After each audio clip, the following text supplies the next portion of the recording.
여러분 안녕하십니까? 뉴스투데이 제주입니다. 제주 4.3 사건 당시 억울하게 옥살이를 한 뒤 살아남았던 생존 수영인들이 지난해 법원에서 다시 재판을 받고 누명을 벗었는데요. 당시 행방불명됐던 수영인의 유족들도 다시 재판을 받게 해달라며 재심을 청구했는데 법원이 재심을 열지 결정하기 위한 재판 절차를 시작했습니다. 조인호 기자입니다.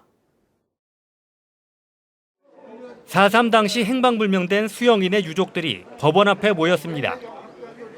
재심 청구 1년 만에야 잡힌 첫 번째 신문 기일에 부모의 억울한 사정을 호소하겠다며 출석한 것입니다. 지금 이래주니까 너무 고맙죠. 가슴이 그냥 터질 것 같아. 나중에 알고 본 건데 나가 10살까지 우리 아버지가 살아있었다는 건 믿어지지가 않아요. 청구인들이 살아있을 때 결론을 볼 수 있도록 빠른 진행을 촉구합니다. 그래서 대한민국 사법부의 정의가 살아있음을 보여주실 것을 촉구합니다. 지난해부터 법원에 재심을 청구한 행방불명 수영인 유족은 349명. 법원은 일단 13명만 불렀지만 무려 100여 명이 몰려들면서 법정은 발 디딜 틈 없을 정도로 북적였습니다.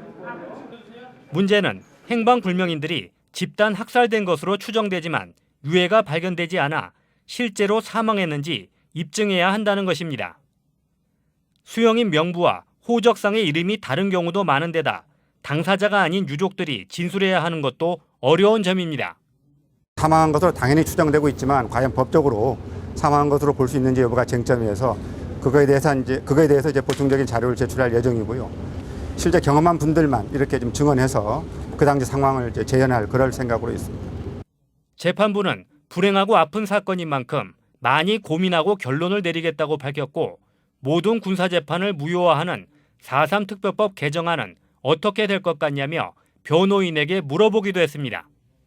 4.3 당시 행방불명된 수영인은 2,500여 명에 이릅니다. 이번 재판이 이들의 명예를 70여 년 만에 회복시키는 출발점이 될 수 있을지 주목됩니다. MBC 뉴스 조인호입니다. 4.3 특별법 개정을 위한 범국민 조직이 출범합니다. 제주도의회 4.3 특별위원회 정민구 위원장과 4.3 유족회, 4.3 기념사업회 관계자 등은 회의를 열어 가칭 4.3 특별법 개정을 위한 공동행동 출범 기자회견을 다음 주에 개최해 본격적인 활동을 시작하기로 했습니다. 이 단체에는 전국 120개 시민단체와 제주도, 도의회, 교육청, 더불어민주당과 미래통합당, 정의당, 제주도당 등이 참여하기로 했고 앞으로 4.3 특별법 개정을 위한 홍보와 청원운동, 토론회 주최 등의 활동을 하게 됩니다. 최근 제주 연안에 괭생이 모자반이 대량 유입돼 피해가 잇따르고 있다는 소식 전해드렸는데요. 최근 5년 새 가장 많은 양이 유입되면서 근본적인 대책이 필요하다는 지적이 나오고 있습니다. 김항섭 기자가 보도합니다. 제주도 북부 앞바다. 군데군데 덩어리째 떠있는 괭생이 모자반이 눈에 띕니다. 수킬로미터 길이의 띠 형태로 밀려들던 지난주와 비교하면 유입량은 현저히 줄었습니다. 최근 수온이 오르면서 끝녹음 현상으로 녹아 떨어지거나 물속으로 가라앉은 것으로 추정됩니다. 평소 운항할 때는 이제 띠 모양식으로 해가지고 갱생이 모자가 눈으로 확연히 보이는데 오늘은 운항할 때는 이제 가끔씩 한두 띠 보이고 전혀 보이지 않는 상황입니다. 올 들어 제주에서 수거된 괭생이 모자반은 최근 5년 사이 가장 많은 5,061톤. 이 가운데 30%는 관련 기관 선박 6척이 투입돼 해상에서 수거됐습니다. 해안에서는 인력 2,900여 명과 굴착기 등 장비 140대가 투입돼 수거를 계속하고 있는 상황. 하지만 아직도 마을 항포구 곳곳에는 괭생이 모자반이 수거되지 못한 채 방치되고 있습니다. 괭생이 모자반이 제주 연안으로 대거 유입되면서 포구 안쪽까지 모자반이 밀려들었습니다. 모자반이 스크루에 감길까 어민들은 조업도 포기했습니다. 운행 자체가 못하고 왜냐하면 시동 걸어가고 나갈 방법이 없거든요. 시동 걸면은 스크류에 좀 걸려가지고 엔진이 멈춰버리는 상황이 있기 때문에 조업을 포기하는 실정입니다 지금. 지난 4일에는 제주시 조천포구 앞바다에서 괭생이 모자반을 피해 운항하던 어선이 좌초되는 등 최근 2주 새 괭생이 모자반으로 인한 어선 사고만 2건. 그나마 최근 수온 상승과 위성사진 등 관측 조사 결과 유입량이 줄어들 것으로 예상돼 고비는 넘긴 것으로 보입니다. 중국 쪽에는 다소 큰 띠의 모자반이 있지만 본토와 제주도 부근에는 큰 띠가 발견되지 않은 관계로 더 이상 대량의 유입은 없을 거로. 해마다 봄철이면 황사나 미세먼지처럼 중국에서 발생해 제주로 유입되는 괭생이 모자반. 수거와 퇴비 활용에 그치는 현재의 대응에서 나아가 외교 채널을 가동해 중국 정부와 발생과 대처에 공동 대응하는 등 근본적인 대책이 절실합니다. MBC 뉴스 김항섭입니다.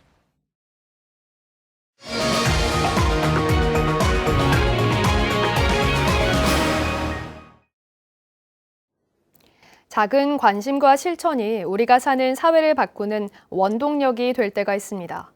잠시 멈춰서서 일상을 되돌아보고 또 세상을 바꾸는 작은 실천을 함께 해보면 어떨까요? 저희 제주 MBC가 마련한 연속 기획 이것만은 바꿉시다 시간입니다.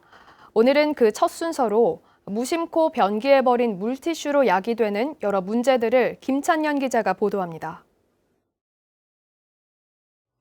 하수처리장 중앙 제어실 모니터에 갑자기 경보 알람이 뜹니다. 직원들이 중장비가 실린 차량에 올라 현장으로 긴급히 출동합니다. 도착한 곳은 제주시 아라동의 한 중계 펌프장. 중장비로 펌프기를 들어올리니 오물이 가득 묻은 물티슈들이 마구 뒤엉켜 껴 있습니다.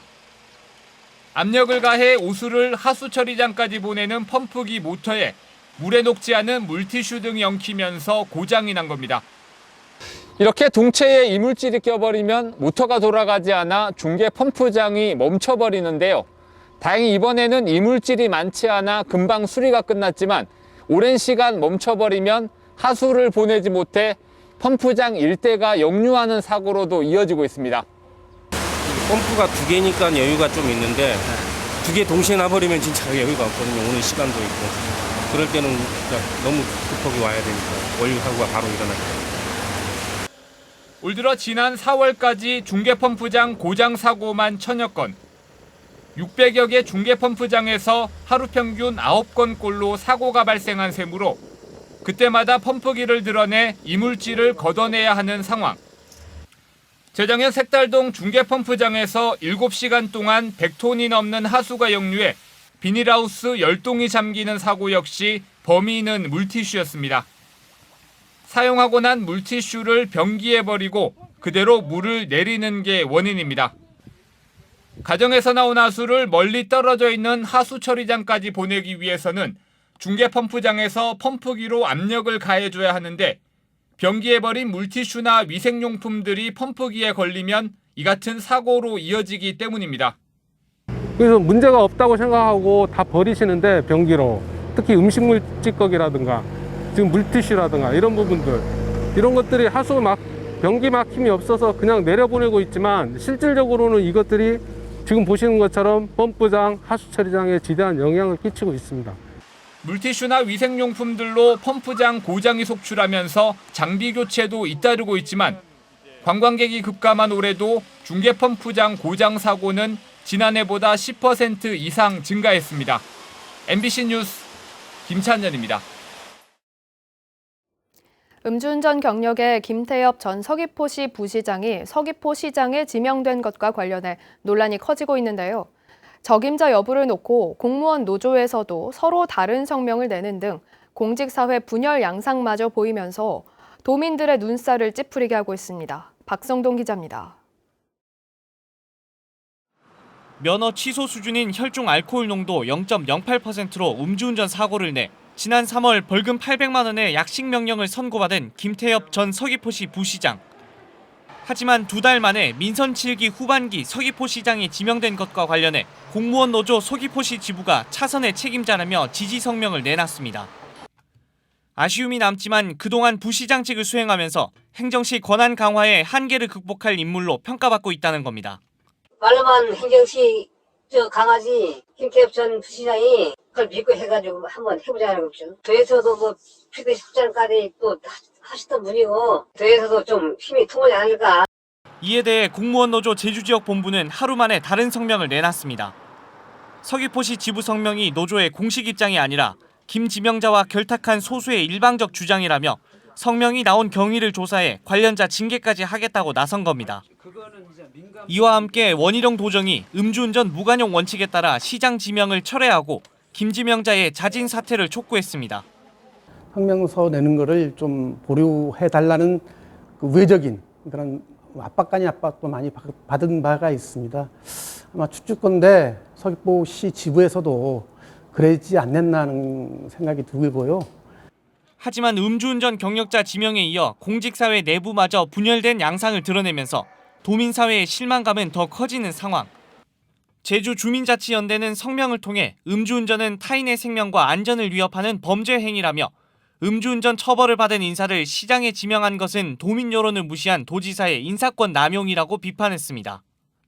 제주도는 이번 주 행정시장 인사청문을 도의회에 요청할 예정인 가운데 이달 말 열릴 청문회에서 김태엽 지명자의 도덕성이 집중적으로 도마에 오를 것으로 보입니다. MBC 뉴스 박성동입니다. 차고지 증명제 위반 행위에 대한 과태료가 부과됩니다. 제주도는 오는 11일부터 차고지 증명 관리 조례가 시행됨에 따라 차고지 확보 명령을 2차례 이상 이행하지 않으면 최대 60만 원까지 과태료를 부과하기로 했습니다. 차량 구입 때 차고지를 확보하지 않거나 차고지를 마련한 뒤 다른 용도로 변경하는 경우로 과태료를 내지 않을 경우 차량 번호판이 영치됩니다.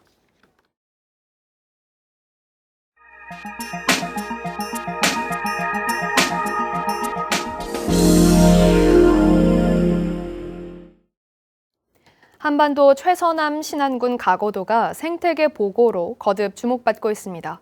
원산지가 중국과 일본인 나한송에 이어 가거도에서만 서식하는 나무와 꽃이 잇따라 발견되고 있습니다. 김양훈 기자가 취재했습니다. 목포에서 100km 4시간 거리에 있는 신안군 가거도. 해발 639m의 독실산 볕이 잘 드는 남쪽 등산로에 가거 양지꽃이 피어 있습니다. 5월에 나오는 꽃줄기 끝에 1개에서 3개의 노란색 꽃이 피는데 가거도에서만 자생하는 꽃입니다. 가거도를 대표하는 식물인 푸른 가막살. 흰색 꽃에서 구수한 꿀 향기가 납니다. 모습은 가막살 나무와 비슷하지만 털이 거의 없고 상록성이어서 겨울에도 잎이 떨어지지 않는 것이 특징입니다. 신안군 가거도의 산지 사면에서 가막살 나무 종류와 섞여서 자라고 있습니다. 가거도에서만 자라는 특산식물입니다. 겨울에도 잎이 녹색으로 그대로 남아있는 상록이죠.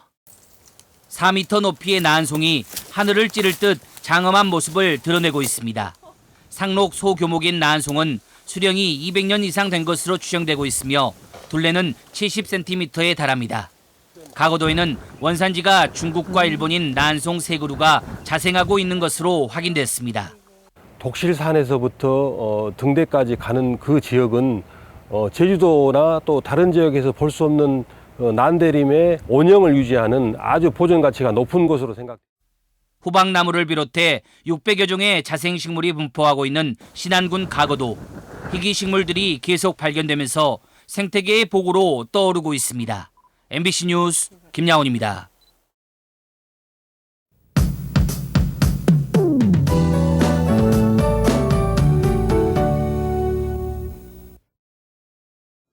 오늘 아침 출근길 안개를 주의하셔야겠습니다. 동부와 산지에는 안개가 짙게 끼면서 가시거리가 짧겠는데요. 안전운전 하시기 바랍니다.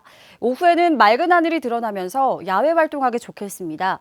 내일 오후부터는 올해 첫 장맛비가 내리겠는데요. 정체전선이 북상하면서 장마 관측 이래 가장 빠른 장마가 시작되겠습니다. 비 양은 10에서 40mm로 예상되고요. 당분간 계속해서 비가 내리겠습니다. 어제 한낮에는 여름 더위를 보였는데요. 오늘도 덥겠습니다. 아침 기온은 어제와 비슷하거나 조금 높겠고요. 낮 최고 기온도 평년보다 2도가량이나 높겠습니다. 오후부터는 자외선 지수도 매우 나쁨 수준 예상되는데요. 야외 활동 계획하신 분들은 자외선 차단제나 모자를 잊지 마시기 바랍니다. 미세먼지 농도는 좋음 수준으로 공기는 깨끗하겠습니다. 다음은 자세한 지역별 날씨입니다. 현재 기온 북부와 남부가 20도, 서부와 동부가 19도로 어제보다 높겠습니다. 낮 최고 기온은 북부가 27도, 서부와 동부가 26도, 남부가 25도를 보이겠습니다.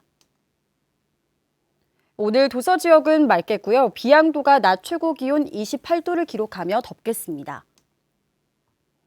바다 물결은 제주도 남쪽 먼바다가 1.5에서 2.5m로 조금 높게 일겠습니다. 오늘 아침 제주공항은 맑은 날씨를 보이고 있는 가운데 윈드시어 특보가 발효 중이지만 현재 항공편은 정상 운항되고 있습니다.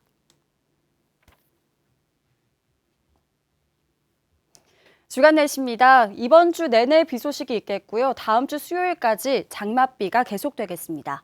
날씨였습니다. 도지사가 임명하는 공기업과 출자 출연기관 대표가 제주도의 각종 위원회에서 활동하는 것을 방지하기 위한 조례가 추진됩니다. 제주도의회 강성민 의원은 도정의 주요 정책에 대한 심사 의결 권한을 갖는 각종 위원회 위원이 지사가 임명한 공사나 출자 출연기관의 대표일 경우 공정성과 중립성에 문제 소지가 있다며 이 같은 내용의 관련 조례 일부 개정안을 대표 발의했습니다.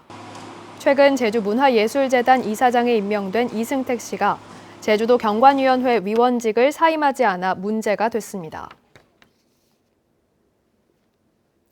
제주경영자총협회와 스마트그리드 기업협회 등 도내 20개 경제단체는 어제 제주상공회의소에서 기자회견을 열고 4차 산업혁명 시대에 맞는 산업구조 개편과 미래산업 육성을 위해 제주도의회 농수축 경제위원회를 1차 산업과 경제 분야로 분리해야 한다고 주장했습니다. 이들은 전국 17개 시도 가운데 1차 산업과 경제 분야가 하나의 상임위로 묶여있는 곳은 충남과 전북 그리고 제주도뿐이라며 11대 하반기 도의회 출범에 맞춰 조정돼야 한다고 촉구했습니다. 코로나19에 따른 대학의 비대면 강의 진행과 관련해 전국 대학생들의 등록금 반환 요구가 커지고 있는 가운데 도내 대학 2곳이 동참하고 나섰습니다. 전국총학생회협의회는 어제 학습권 침해로 인한 등록금 반환에 대해 교육부와 대학의 안일한 대처를 규탄하고 21대 국회에 관련 입법 요구안을 제출하겠다고 밝혔습니다. 전국총학생회협의회는 전국 100개 대학 총학생회로 구성됐으며 도내에서는 제주대와 제주국제대 총학생회가 참여했습니다. 뉴스투데이 제주를 마치겠습니다. 시청해주신 여러분 고맙습니다.